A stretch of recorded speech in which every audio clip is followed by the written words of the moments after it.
Hello everybody, welcome you all. माझं नाव सत्यजित. मी तुमचं पुन्हा एकदा स्वागत करतो ह्या daily answer writing प्रोग्रामवर.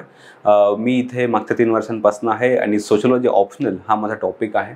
Indian society वगैरे हे टॉपिकही मी शिकवतो. त्याच नॅचरल लाईन्सवर भारतीय समाजची प्रश्न मी आज समोर घेणार. नेहमीप्रमाणे आजही 2 प्रश्न आहेत आणि एक वेगळ्या टॉपिक्सवर तुमच्याशी मला बोलायचं आहे ह्या प्रश्नांथ्रू. तर त्यातला जो पहिला टॉपिक असणार आहे किंवा पहिला जो प्रश्न आहे तो इंटरेस्टिंग. लुक ॲट दिस.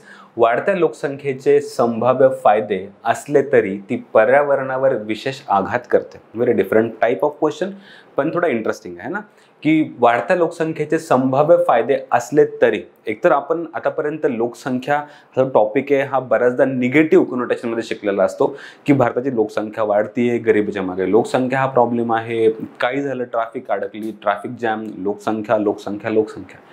तर हा टॉपिक असा आहे की लोकसंख्येची फायदे असले तरी ती पर्यावरणावर परिणाम करते है ना. तर आपल्याला ह्या 2 इंटरेस्टिंग टॉपिकवर बोलायचं, वेगळ्या टॉपिक्सवर बोलायचं आहे. तर ह्याच्यावर टिप्पणी करा. हा टॉपिक आहे, you have to comment on this. तुमचं ओन आयडिया, ओन जजमेंट काय ह्या टॉपिकशी रिलेटेड, राईट. कमेंट करणं, टिप्पणी करणं म्हणजे तुम्हाला त्याच्याबद्दल बोलायचं असतं, राईट. तर शेवटी, पण आत्ता नाही, आधी तुम्हाला हे आर्ग्युमेंट बोलून घ्यायचं. तर एकंदरीत जर लॉजिकली बघायला गेलं तर ह्या प्रश्नाचा रोख किंवा जी 2 सब पार्ट्स आहेत ह्या प्रश्नाची, ती संभाव्य फायदे कोणते हे तुम्हाला बोलायचं आहे. हा पहिला पार्ट असणार आहे, संभाव्य फायदे कोणते आणि पर्यावरणावरती विशेष आघात करते, त्याच्यावर काय परिणाम, इम्पॅक्ट करते है ना, हे तुम्हाला दुसऱ्या भागात बोलायचं, राईट. तर फायदे कोणते आणि परिणाम कोणते. तर हा जर 15 मार्काचा प्रश्न असेल तर पुन्हा एकदा आपण ह्याला 3 पानांमध्ये डिव्हाइड करण्याचा प्रयत्न करू, की ह्या 2 पार्ट्सला तुम्हाला 3 पानात कसं लिहिता आलं असतं. त्यातल्या त्यात जो दुसरा पार्ट आहे की पर्यावरणावरती विशेष आघात करते, ह्याच्यावर जास्त फोकस करणं आवश्यक आहे, की पर्यावरणावर लोकसंख्या वाढीचे किंवा लोकसंख्येचे पर्यावरणावरचे निगेटिव्ह परिणाम्स काय हे तुम्हाला जास्त सांगणं आवश्यक आहे. तर आधी सिंपल बघू की कसं करता येईल आपल्याला. लेट्स से की साध्या स्ट्रक्चरने जाऊ आपण, की इंट्रो है ना, नंतर तुम्ही कन्क्लुजन केलं इथे कुठेतरी है ना, राईट. तर हे एक साधं की भारताची लोकसंख्या किती आहे सध्या ह्यावर तुम्हाला बोलायचं आहे. ॲज अन इंट्रोडक्शन, लोकसंख्या किती आहे, त्याचे काय प्रोजेक्शन्स आहेत, पुढच्या किती वर्षानंतर आपली लोकसंख्या कुठपर्यंत पोहोचणार आहे, एटसेट्रा एटसेट्रा. ओके. त्याचबरोबर जे कन्क्लुजन हवं आहे किंवा जे निष्कर्ष आहे, तो निष्कर्ष किंवा कन्क्लुजन थोडासा टिप्पणीच्या भाषेतला हवा, कमेंटच्या भाषेतला हवा. तर मी असं सांगेल की एक त्याला जर आपण 2 सेपरेट पॅराग्राफमध्ये तोडलं तर ते आणखी उचित होईल असं मला वाटतं. तर पहिले तर तुम्ही इथे टिप्पणीची भाषा वापरावी, कमेंटची भाषा, की तुम्हाला ह्या सगळं प्रश्नावरनं काय कळालं, काय वाटतं, तुमची ओन आयडिया काय, आणि शेवटी कन्क्लुजन असावं. तर मी असं सांगेल की हा जो पार्ट आहे तो टिप्पणीचा असावा आणि हा जो पार्ट आहे तो निष्कर्ष किंवा कन्क्लुजनचा असावा, हे ना, असं काहीतरी. बाकी जो उरलेला पेजेसचा पार्ट आहे त्यामध्ये तुम्हाला 2 महत्त्वाची भाग लिहायची आहेत. त्यातला पहिला की वाढत्या लोकसंख्येचे काही फायदे असतात का, आणि दुसरा की जो त्याच्यावर पर्यावरणावर काय तो परिणाम करतोय हे पण तुम्हाला बोलायचं आहे. एक्झॅक्टली हेडलाईन्स तीच वापरायचे की लोकसंख्येचे संभाव्य फायदे. तर तुम्ही काय कराल की इथे हेडलाईन टाकताना पण तीच हेडलाईन टाकाल की लोकसंख्येची संभाव्य फायदे, लोकसंख्येचे संभाव्य फायदे है ना. मग 1 2 3 4 5. ओके. दुसरा पार्ट जो आहे तो खूप महत्त्वाचा आहे की वाढत्या लोकसंख्येचे पर्यावरणावरील परिणाम हे तुम्हाला खूप व्यवस्थित समजून सांगायचे आहेत. तर तुम्ही लिहाल की पर्यावरणावर काय परिणाम आहेत त्याचे. इथून सुरू कराल 1 2 3 4 5 6 7 8 समथिंग है ना.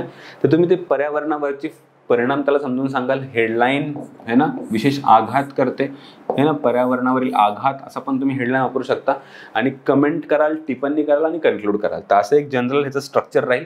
आता आपण कंटेंटवर बोलू की काय लिहिणं आवश्यक होतं. वाढत्या लोकसंख्येचे संभाव्य फायदे. जसं तुम्हाला माहिती आहे की लोकसंख्या एक रिसोर्स आहे. जेवढी जास्त लोकसंख्या तेवढी जास्त आपण व्यवस्थित रिसोर्स वापरू शकतो, तेवढी जास्त डिमांड वाढेल, तेवढी जास्त क्रयशक्ती वाढेल, तेवढे जास्त आपल्याकडे एक ह्युमन रिसोर्स जास्त असेल है ना. तर ह्या लोकसंख्येचे फायदे जरूरत आपण ते बघू काय, की जर लोकसंख्या इष्टतम आकारापेक्षा जास्त असेल तर देश आपल्या संसाधनांचा अधिक चांगल्या प्रकारे तो वापर करू शकतो. जर देशामध्ये भरपूर रिसोर्सेस आहेत तर त्याला वापरायला लोक हवीत. जेव्हा लोकसंख्या वाढेल तेव्हा आपण संसाधनांचा वापर चांगल्या पद्धतीने करू शकतो. अतिरिक्त मागणी निर्माण होईल, बरोबर. जेवढी लोक वाढतील, लोकसंख्या वाढेल तेव्हा त्यांना काहीतरी कन्झ्युम करावं लागेल, त्याचा उपभोग घ्यावा लागेल. जेव्हा ते उपभोग घेतील तेव्हा मार्केटमध्ये आपोआप वस्तूंची डिमांड वाढेल. का? कारण लोक जास्त आहेत, त्यांची डिमांड खाणली नाही, उपभोगाची त्यांची, त्याला आपण म्हणू कन्झम्पशनची आता कॅपॅसिटी वाढली आहे, डिमांड वाढते. डिमांड वाढल्यामुळे ऑफकोर्स की इंडस्ट्री वाढेल, बाजार वाढेल, है ना, इंडस्ट्रीचं प्रोडक्शन वाढेल, रोजगार तयार होतील, है ना. तर हे सगळे चांगले फायदे आहेत की लोकसंख्या, आणि ऑफकोर्स की जी नवीन लोकसंख्या ह्या वर्कफोर्समध्ये एंट्री करेल ती जास्त स्किल्ड असेल, ती जास्त प्रकारे आपण त्याला म्हणू की एक हायली एज्युकेटेड असेल, त्यांच्याकडे नवीन पद्धती असतील इंडस्ट्रीमध्ये काम करण्याच्या, बाहेर काम करण्याच्या. तर आपण ह्याला म्हणू की लोकसंख्येचे नक्कीच अर्थव्यवस्थेवर तर भरपूर फायदे आहेत, है ना. लोकसंख्या वाढीचे त्यानं डिमांड वाढते, प्रोडक्शन वाढतं, सप्लाय वाढतो, कन्झम्पशन वाढतं, इन्व्हेस्टमेंट वाढते, है ना, सेव्हिंग्ज वाढतात. तर हे सगळे परिणाम आहेत की लोकसंख्या वाढीचे चांगले फायदे आहेत, है ना. लोकसंख्या वाढीचे पर्यावरणावरील परिणाम बघणं हा सेकंड पॉईंट. ह्यामध्ये तुम्ही भरपूर खूप मोठा स्कोप आहे तुम्हाला लिहायला. त्यात जर तुम्ही जेवढे इमॅजिन कराल तेवढे तुम्हाला पॉईंट कमी पडतील. तरी आपण काही मुद्दाम महत्त्वाचे नोट करण्याचा प्रयत्न केला. जसं की वाढती लोकसंख्या आणि लोकसंख्येच्या वाढत्या गरजा पूर्ण करण्यासाठी बदलती जीवनशैली, है ना, हे एक चॅलेंज, एक मोठं आव्हान आहे असं आपण कनेक्ट करू. हा एक सेपरेट पॉईंट नाही, पॉईंट सुरू होतात इथनं. विविध गोष्टींचा अपव्यय, है ना, स्पेलिंग मिस्टेक, अनावश्यक आणि असंतुलित वापर, संसाधनांच्या वापराचा दर आणि वापराचे स्वरूप या दोन्हीमुळे जंगलांवर तीव्र परिणाम तयार होतो, तीव्र ताण निर्माण होतो, बरोबर. कारण जेवढी लोक वाढतील त्यांना राहायला वस्ती लागेल, त्यांना खायला अन्न लागेल, खायला अन्न लागेल तर शेती वाढवावी लागेल, शेती वाढवायला आपल्याला जंगलतोड करावी लागेल, शहरीकरण वाढवायला जंगलतोड करावं लागेल, औद्योगिकरण वाढवायला जंगलतोड करावं लागेल. तर एनी हाऊ जेव्हा जेव्हा तुमची लोकसंख्या वाढत जाईल त्याचा सर्वात महत्त्वाचा परिणाम किंवा सर्वात महत्त्वाचा आघात, फटका हा जंगलांवर पडतो. जंगलांवर फक्त वनस्पती आणि प्राणी नाही, जंगलात राहणाऱ्या लोकसंख्येवर पण पडतो, तिथल्या आदिवासी लोकांवर पण पडतो, बरोबर. उपलब्ध संसाधनांवर ताण येणे, अनेक विकसनशील देशांमध्ये लोकसंख्येच्या सतत वाढीमुळे जमिनीवर ताण येतो. आता एखाद्या देशामध्ये संसाधन जे असतात ती कुठली असतात बरं? पाणी आहे, जमीन आहे, है ना, हे सगळं काही, विद्युत, इलेक्ट्रिसिटी, इन्फ्रास्ट्रक्चर, हे सगळे रिसोर्सेस जे आहेत ही लिमिटेड असतात. असा कुठलाच देश नाही की त्याच्याकडे संसाधने ही अमर्यादित, राईट. तसा एक भारत देश आहे ज्याच्यामध्ये संसाधनांची मर्यादा आहे. जर पॉप्युलेशन वाढत गेली, त्यांची डिमांड वाढत गेली तर तो देश किती लोकांना पुरून उरेल? नाही शक्य, राईट. त्यामुळे काय होतं की त्याच्यावर ताण तयार होतो. त्यातला सर्वात महत्त्वाचा इम्पॉर्टंट रिसोर्स आहे पाणी आणि जमीन. ह्यावर तो ताण तयार होतो. आपल्याला दिसतं की पाण्याची कमतरता आणि जमिनीची कमतरता. जसं की तुम्ही मागच्या काही पिढ्या बघाल तर जमिनी ओन करणारे मालक जे होते ते 100 एकर 200 एकर त्यांच्याकडे मालक असायचे. पण हळूहळू त्यांच्या मुलं वाढली, त्यांना मुलं झाली, त्यामुळे जमिनीचं फ्रॅगमेंटेशन झालं, ह्यानं तुटली जमीन, ओनरशिप कमी झाली. तर ह्यानं काय होतं की जमिनीवर ताण तयार होतो आणि जंगलांवर यस ऑफकोर्स की जंगले कमी होते त्यामुळे तापमान वाढ होते. वनस्पती आणि प्राण्यांच्या प्रजाती नष्ट व्हायला लागतात कारण माणसा डॉमिनन्स वाढतो, है ना. आपण शेती करायला लागतो, शेती केल्यामुळे जंगल तोड होते आणि कन्झम्पशन वाढतं, है ना, फूड प्रोडक्शन वाढतं, पण त्याचा परिणाम जंगलावर होतो. त्याचबरोबर जीवाश्म इंधन म्हणजे आपण त्याला पेट्रोलियम अँड ऑइल्स हे म्हणतो की जीवाश्म इंधनाचा वाढता वापर यामुळे ग्लोबल वॉर्मिंगची समस्या तयार होईल. कारण आता लोकसंख्या वाढली म्हणजे तुम्हाला सगळ्या सोयी पुरवाव्या लागतील. ह्या सोयी मग ती विद्युत असेल, इन्फ्रा असेल, रोड्स असेल, व्हॉटएव्हर, त्या सगळ्या सोयी पुरवायला तुम्हाला जीवाश्म इंधनाचा वापर करावा लागेल. त्यानं ग्लोबल वॉर्मिंग वाढेल आणि ग्लोबल वॉर्मिंग वाढली की किनारी प्रदेशांवर त्याचा परिणाम होतो. तिथे जी समुद्राची पातळी वाढते ह्याचा परिणाम होतो. त्याचबरोबर अन्न उत्पादन वाढवावं लागेल. पण होतंय काय की ग्लोबल वॉर्मिंगमुळे पुराची समस्या म्हणजे तुम्ही बघताय की मागच्या काही वर्षांपासून पूर आणि दुष्काळ ह्यांची फ्रिक्वेन्सी वाढत चालली आहे. जेव्हा पूर आणि दुष्काळाची फ्रिक्वेन्सी वाढते, दुष्काळ सतत पडायला लागतात, तेव्हा अन्न उत्पादनावर त्याचा परिणाम होतो. तर हा एक खूप मोठा गंभीर परिणाम आहे. कृषी क्षेत्रामध्ये वाढ करावी लागेल. का? कारण तुम्हाला जेव्हा पॉप्युलेशन वाढतीये तेव्हा पॉप्युलेशनला खायला तर काहीतरी हवं. म्हणजे काय की अन्न है ना, फूड ह्याची जी डिमांड ती वाढत जाईल लोकसंख्या वाढली की.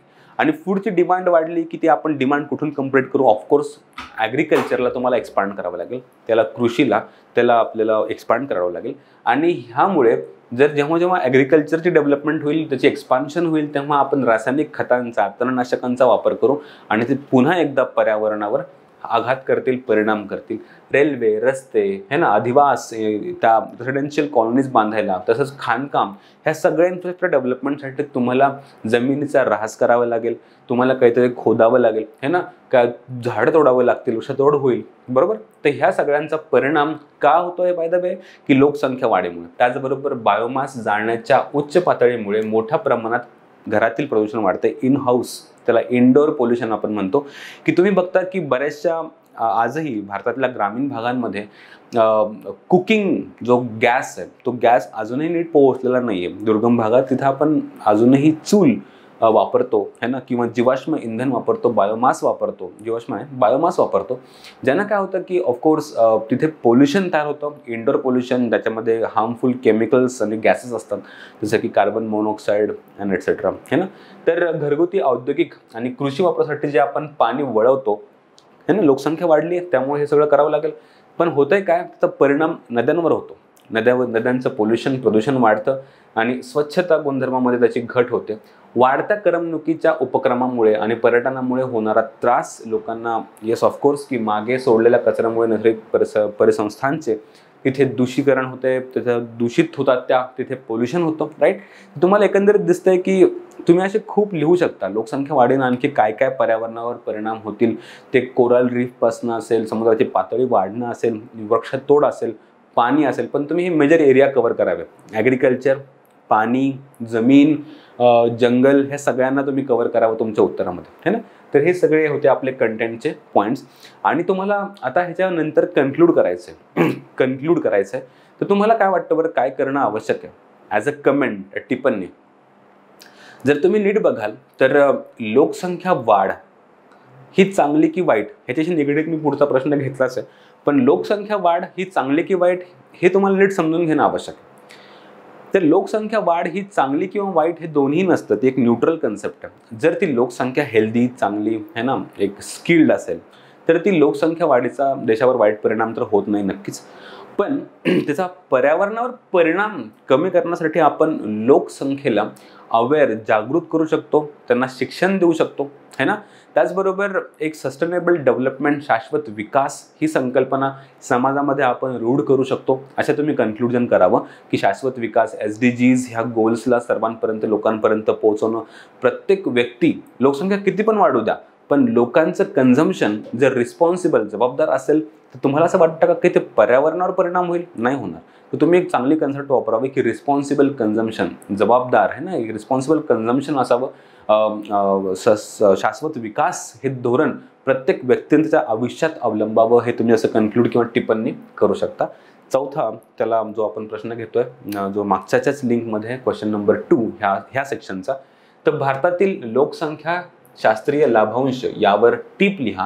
त्याला आपण इंग्लिशमध्ये म्हणतो डेमोग्राफिक डिव्हिडंड है ना. लोकसंख्या शास्त्रीय लाभांश म्हणजे डेमोग्राफिक डिव्हिडंड. ह्याच्यावर तुम्हाला टीप लिहायची. अत्यंत सोपा करून आणलेला प्रश्न आहे मी, कारण इथे कन्सेप्च्युअल क्लॅरिटी देणं मला वाटलं महत्त्वाचं आहे. तर बऱ्याच जणांनी हा शब्द ऐकलाही असेल, पण काही जणांनी हा शब्द ऐकला नसेल, त्यांना मी समजून सांगतो की हा काय कन्सेप्ट आहे. तर लोकसंख्या शास्त्रीय लाभांश किंवा लोकसंख्या लाभांश ह्याला आपण डेमोग्राफिक डिव्हिडंड म्हणतो. की जेव्हा एखाद्या देशाची लोकसंख्या, त्यातली त्यात जी वर्किंग एज पॉप्युलेशन, क्रयशक्ती है ना, ज्याला आपण आहे ना, की काम करणारी पॉप्युलेशन जर जास्त असेल, तरुण पॉप्युलेशन जास्त असेल, तर त्या तरुण पॉप्युलेशनचा देशाच्या किंवा राष्ट्राच्या अर्थव्यवस्थेवर एक सकारात्मक परिणाम दिसतो आपल्याला. एक हेल्दी तुम्हाला कॉन्ट्रीब्युशन दिसतं, कारण काम करणारे लोक खूप आहेत आणि ते सगळे कमवतात. तर हा फायदा आहे. तर लोकसंख्यामध्ये जेव्हा तरुणांचं प्रमाण, काम करणाऱ्या लोकांचं प्रमाण वाढतं, डिपेंडंट लोकांचं प्रमाण कमी होतं, तेव्हा त्या लोकसंख्येत, त्या समाजामध्ये आपल्याला फायदा, अर्थव्यवस्थेवर फायदा दिसतो. त्याला आपण डिव्हिडंड किंवा लाभांश म्हणतो है ना. आता त्याच्याबद्दल तुम्हाला लिहिण्याची आवश्यकता आहे. बस, बाकी काहीच नाही. सिंपल आहे. स्ट्रक्चर फार सिंपल आहे की ही कन्सेप्ट काय, संकल्पना काय समजून सांगा, ह्याच्या उपाय किंवा ह्याचे काय स्कोप आहे सांगा, मर्यादा काय आहेत सांगा, लिमिटेशन्स काय आहेत, आणि कन्क्लूड करा. इथपर्यंत ठीक. तर आपण त्यावर बोलू की ह्याचा कंटेंट हवा कसा होता. संकल्पना म्हणजे कन्सेप्ट ही काय हे तुम्ही आधी त्याला समजून सांगा ह्या 2 पानात, किंवा जर हा 10 मार्क असेल तर इट्स टोटली फाईन, 10 मार्कांचा प्रश्न असेल हा, ठीक आहे.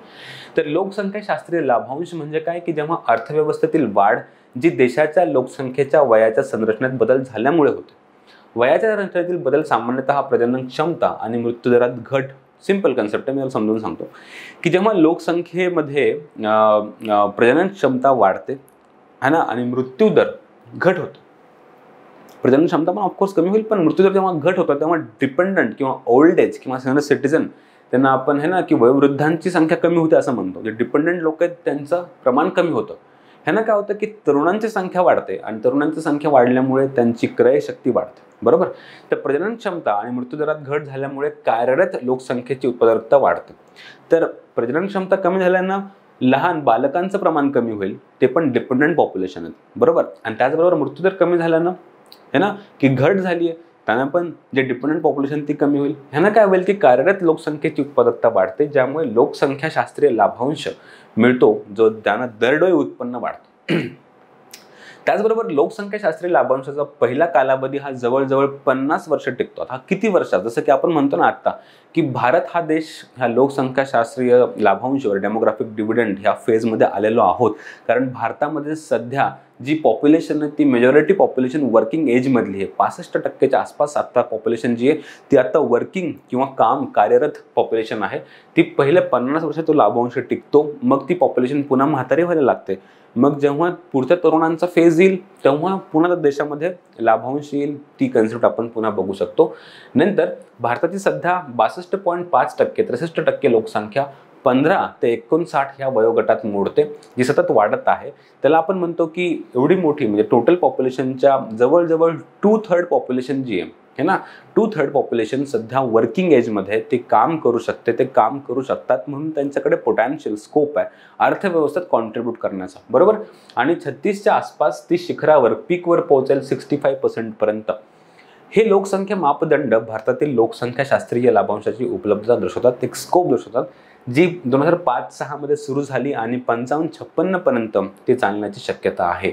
त्याचे फायदे किंवा त्याची क्षमता काय, तर डेमोग्राफिक डिव्हिडंडनी होईल काय की मजुरांचा पुरवठा किंवा लेबरचं सप्लाय वाढेल. त्याचबरोबर जे लेबर काम करतील, जे लोक काम करतील, सगळे काम करणार, कारण मेजॉरिटी लोक आता हे काम करणार आहेत, ते सेव्ह जास्त करतील, सेव्हिंग, कारण त्यांना पगार मिळणार आहे, त्यातनं खर्च होईल, काही सेव्ह होईल. आणि जी सेव्हिंग होईल ती सेव्हिंग गव्हर्नमेंटकडे राहील, गव्हर्नमेंटकडे पैसा तयार होईल, त्या पैशातनं ते पुन्हा डेव्हलपमेंट करतील, इन्फ्रास्ट्रक्चर डेव्हलपमेंट करतील, विविध सोयी सुविधा योजना पुरवतील. म्हणजे सेव्हिंग किंवा बचतीमधली वाढ ही अर्थव्यवस्थेला खूप हितकारक असते. मानवी भांडवल, ह्युमन रिसोर्स वाढेल, कारण मानव किंवा जी क्रय शक्ती येते, ह्युमन रिसोर्स आहे, ते भांडवल वाढेल. मागणीतली वाढ है ना की मागणीमध्ये वाढ होईल. आपण सिंपल बघतोय की जेव्हा लोकसंख्या वाढते, ती लोकसंख्या वाढल्यानं काय होतं, सगळ्यात पहिल्यांदा ती मागणी वाढते, अर्थव्यवस्थेतली मागणी, त्यांना सप्लाय वाढतो, त्यांना प्रोडक्शन वाढतं, इन्व्हेस्टमेंट वाढते, सेव्हिंग वाढते, मजुरांचा सप्लाय वगैरे है ना. नंतर लोकसंख्याशास्त्रीय लाभांशाच्या संबंधित समस्या पण आपण बघणं आवश्यक आहे, लिहिणं आवश्यक आहे. सर्वात महत्त्वाचं की हो, भारतामध्ये सध्या 65% किंवा 62% ही लोकसंख्या ही त्या वर्किंग एज पॉप्युलेशनमध्ये आहे, पटतंय. पण ह्या सर्वांना रोजगाराच्या संधी उपलब्ध आहेत का, ही चॅलेंज आहे है ना. तर रोजगाराच्या संधींची कमतरता आहे. जर लोकसंख्या असून उपयोग नाही, त्यांना काम तर मिळायला हवं. दुसरा, भारतीय कर्मचाऱ्यांमध्ये कौशल्याचा अभाव, स्किलचा अभाव दिसतो. स्किल्स, जसं तुम्हाला माहिती आहे का की चायनामध्ये एका लेबरची प्रोडक्टिव्हिटी, इफिशियन्सी ही भारतीय लेबरच्या 3 पट असते. 3 पट तो जास्त प्रोडक्शन करू शकतो. ऑफकोर्स जास्त काम नाही करत तो की किती म्हणजे 24 तास काम करतो वगैरे असं नाही, पण इफिशियन्सी एवढी आहे, प्रोडक्टिव्हिटी किंवा स्किल एवढी आहे की भारतीय लेबरच्या 3 पट तो दिवसातून काम संपू शकतो. तर कर्मचाऱ्यांमध्ये कौशल्याचा अभाव आहे, किंवा की ज्याला आपण डी इंडस्ट्रियलायझेशन, औद्योगिकरण, जागतिकीकरण किंवा है ना डी ग्लोबलायझेशन किंवा चौथी औद्योगिक क्रांती जी आर्टिफिशियल इंटेलिजन्सवर डिपेंड आहे, ते इतकं स्किलफुल लेबर आपल्याकडे नाही आहे. हे सगळे आपल्यासमोर आव्हानं आहेत. जातीभेद, लिंगभेद, श्रीमंत गरीब यातील दरी, धार्मिक भेद, हे पण भारतीय समाजामधले एक इम्पॉर्टंट ठळक वैशिष्ट्य आहेत की ज्यानं तुम्हाला दिसतं की जेव्हा एखाद्या वर्करला नोकरी मिळवायची असते, त्याला जॉब मिळत असतो, तेव्हा त्याची जात बघितली जाते कधी कधी है ना, अनपेक्षितपणे त्याचा धर्म बघितला जातो. तर अशा वेळी लिंग, इव्हन है ना. तर त्यावेळी काय होतं की जी काम करणारी लोकसंख्या आहे त्यांना कंप्लीट स्कोप मिळत नाहीये. दुसरा की अकार्यक्षम आणि संथ आणि कायदेशीर व्यवस्था आहे, कायद्याची व्यवस्था आहे ती अकार्यक्षम आणि संथ आहे. तर एकंदरीत लॉज, रूल्स, गव्हर्नन्समधले प्रॉब्लेम्स, समाजामधले प्रॉब्लेम्स, काही आर्थिक प्रॉब्लेम्स, काही राजकीय, काही जागतिक प्रॉब्लेम्स, त्याचबरोबर काही ह्युमन रिसोर्सचे प्रॉब्लेम्स जसं की स्किल्सची कमी असणं, एम्प्लॉयमेंटची कमतरता असणं, त्याला आपण म्हणू त्या ऑपॉर्च्युनिटीची कमतरता असणं, ह्यामुळे आपल्याला असं वाटू शकतं की की भारतीय समाजामध्ये जो डेमोग्राफिक डिव्हिडंड, जो लोकसंख्याशास्त्रीय लाभांश तयार होतोय, तो आपण पूर्णपणे त्याचा फायदा घेऊ शकणार नाही जर आपण ह्या चॅलेंजेस जर पूर्णपणे ह्याचं सोल्युशन नाही काढलं तर तो लाभांशाचा फायदा आपण घेऊ शकणार नाही. तर मग आपण त्यासाठी काय करायला हवं, हा फायदा आपल्याला घ्यायचा आहे. तर आपण सर्वात महत्त्वाचं की ह्या प्रत्येक व्यक्तीपर्यंत जी ह्या त्या 65% मध्ये पोहोचतीये, जी काम करणार आहे, त्यांच्यापर्यंत एक चांगलं आरोग्य, चांगलं शिक्षण, स्किल्स पोहोचणं महत्त्वाचं आहे. जर तुम्ही तो ट्रायंगल तुम्हाला लक्षात ठेवणं आवश्यक आहे की डेमोग्राफिक डिव्हिडंडला आपल्याला सर्वात महत्त्वाचं की एज्युकेशन देणं आवश्यक आहे. त्या पॉप्युलेशनला, जी पॉप्युलेशन ती काम करणार आहे ती पॉप्युलेशन हेल्दी हवी, राईट. आणि त्या पॉप्युलेशनकडे स्किल्स हवी. हा तो गोल्डन ट्रायंगल आहे की जो लोकसंख्याशास्त्रीय लाभांश मिळवून देईल भारताला. तो एज्युकेशन, हेल्थ आणि स्किल्स हे खूप महत्त्वाचं आहे जर भारताला लोकसंख्याशास्त्रीय लाभांश मिळवायचा असेल तर. टोकाची गरिबी, अत्यंत जी ॲक्यूट पॉवर्टी आहे ती कमी करणं आवश्यक आहे आणि भारतीय समाजाला सर्वसमावेशक बनवणं आवश्यक आहे. कसं तर गव्हर्नमेंटनं खूप चांगल्या योजना लोकांपर्यंत पोहोचणं आवश्यक आहे, ज्यांना जी गरिबी आहे ती कमी होऊन जाईल.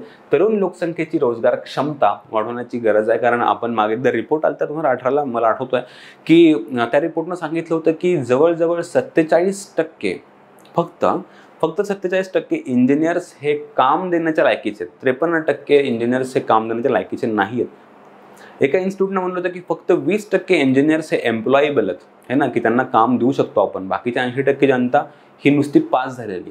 तर एकंदरीत ह्या उदाहरणावरून आपल्याला कळतंय की भारतीय समाजामध्ये नुसत्या डिग्र्या अवेलेबल असून उपयोग नाही, स्किल्स हवे, एम्प्लॉयबिलिटी हवी, रोजगार क्षमता हवी, है ना.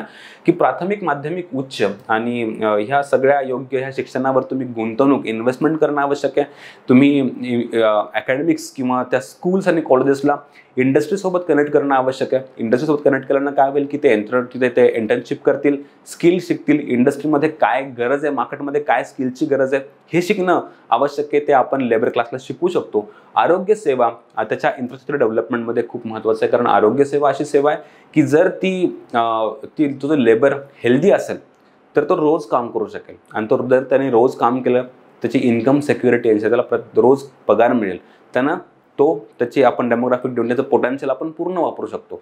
अदरवाईज असं होऊ नये की 1 महिन्यातले 10 दिवस तो आजारी असतो, तर मग आपण पूर्णपणे त्या डेमोग्राफिक डिव्हिडंडचं, त्या लाभांशाचं पोटेन्शियल वापरू शकत नाही. जर ती पॉप्युलेशन हेल्दी असेल तर आपण ते फुल पोटेन्शियल वापरू शकतो, है ना.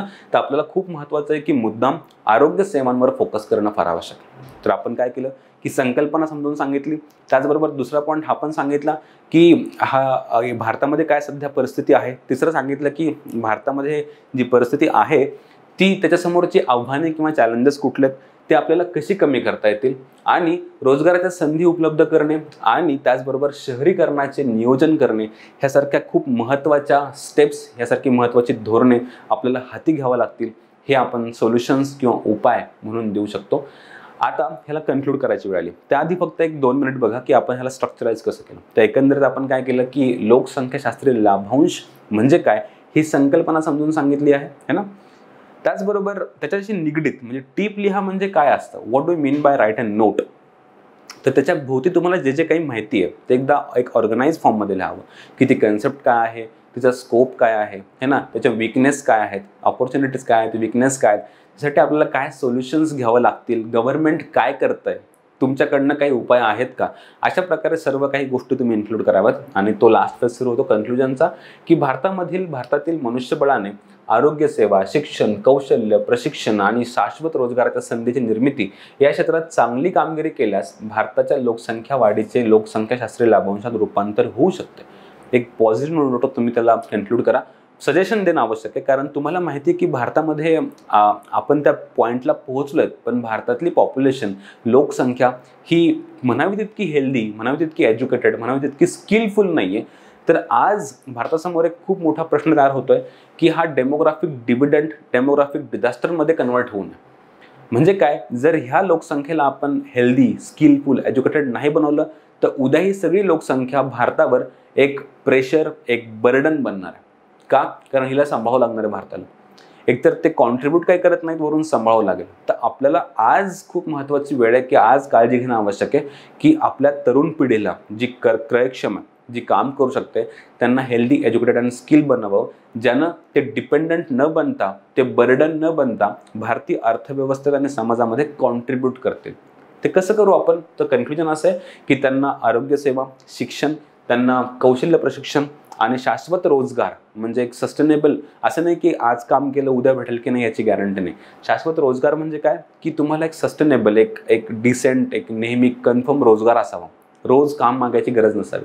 तर ह्या सगळ्या जर आपण गव्हर्नमेंटनं, समाजानं, लोकांना, एंटरप्रेन्योर्सनं ह्या सगळ्या जर सोयी पुरवल्या तर मला असं वाटतं, तुम्ही असं सांगा पेपरमध्ये की हां, की ह्यानं भारताला लोकसंख्या शास्त्रीय लाभांश मिळवायला काही वेळ लागणार नाही, है ना. तर on that note I would like to thank you. मी कन्क्लूड करतो. आपण लवकरच भेटू नवीन प्रश्नांसोबत. Thank you very much.